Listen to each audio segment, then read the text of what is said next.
আমরা সবাই কিন্তু কম বেশি জানি যে ছোট মাছ আমাদের সবার শরীরের জন্য কতটা উপকারী।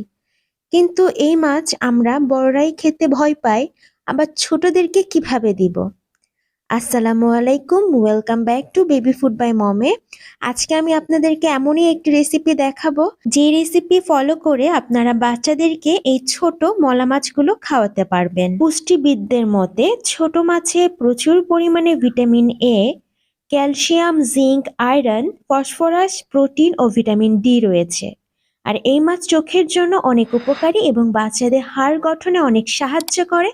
তাছাড়া বাচ্চাদের মস্তিষ্ক বিকাশেও অনেক সাহায্য করে। তো চলুন দেখে নিই আমরা মলা মাছ বাচ্চাকে কিভাবে রান্না করে দিতে পারি। প্রথমে আমি মাছগুলো ভালো মতো পরিষ্কার করে ধুয়ে এর মাথাগুলো ফেলে দিব। এরপরে আমি ব্লেন্ডারে মাছগুলো নিব এবং এতে পরিমাণ মতো পেঁয়াজ এবং রসুন কুচি ব্যবহার করব। আপনারা চাইলে এখানে পেঁয়াজ রসুন বাটাটাও ব্যবহার করতে পারেন।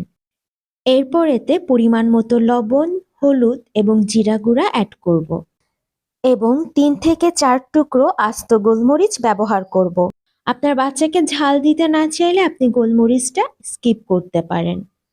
আপনি যতটুক পরিমাণ মাছ নিবেন ততটুক পরিমাণে এখানে পেঁয়াজ, রসুন ও মশলা ব্যবহার করবেন। এরপর এতে আমি সামান্য একটু লেবুর রস ব্যবহার করব। আপনার বাচ্চার বয়স ১০ মাসের বেশি হলে আপনি চাইলে এখানে গরম মশলার গুঁড়াটাও ব্যবহার করতে পারেন। আর ৮ থেকে ১০ মাস বয়সী বাচ্চাদেরকে এই কয়েকটা মশলা ব্যবহার করেই এই মাছটা রান্না করবেন। এরপর আমি সব উপকরণ খুবই ভালো মতো ব্লেন্ডারে ব্লেন্ড করে নিব। আপনারা চাইলে পাটায়ও পিষে নিতে পারেন। দেখুন উপাদানগুলো কত সুন্দরভাবে মিহি হয়েছে। বড়দের মতো ছোটদেরকে যদি মলা মাছ বা ছোট মাছ রান্না করে দেওয়া হয় তারা কিন্তু খেতে পারবে না। ছোটদেরকে যদি এইভাবে মাছটা বড়া বানিয়ে দেওয়া হয় তারা কিন্তু খুবই মজা করে খাবে এবং তারা বুঝতেই পারবে না এটা যে মাছের তৈরি কোনো কিছু। চাইলে বড়রাও কিন্তু বাসায় এভাবে ট্রাই করতে পারেন।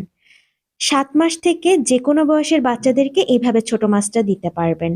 খিচুড়ির সাথে বা ভাতের সাথে আপনারা নিজেরা মাখিয়ে বাচ্চাকে খাওয়াতে পারবেন। আর যে সকল বাচ্চারা হাতে নিয়ে খেতে পারে তাদেরকে হাতেই এটা দিলে তারা খুবই মজা করে খাবে। চুলাতে রান্নার তেল দিয়ে ব্লেন্ড করা মাছগুলো বড়ার শেপ করে ভেজে নিতে পারেন এবং এই পর্যায়ে চুলার আঁচটা মিডিয়াম টু লো রাখবেন যাতে আস্তে আস্তে মাছগুলো ভালো মতো সিদ্ধ হয়। আর এই পাশ ওপাশ কিছুক্ষণ পরপর এইভাবে উল্টিয়ে দিয়ে ভেজে নেবেন। হালকা বাদামি কালার হয়ে আসলে চুলা থেকে নামিয়ে ফেলবেন। মাছ কিন্তু বাচ্চাদের জন্য প্রোটিনের একটি দুর্দান্ত উৎস। আর ছোট মাছ হলে তো কথাই নেই।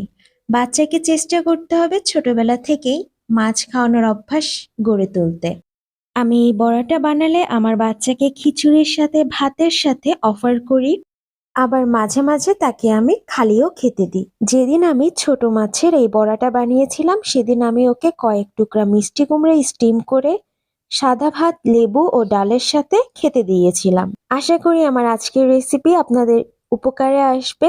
ইনশাল্লাহ সামনে আবারও হাজির হব নতুন কোনো রেসিপি নিয়ে। আল্লাহ হাফেজ।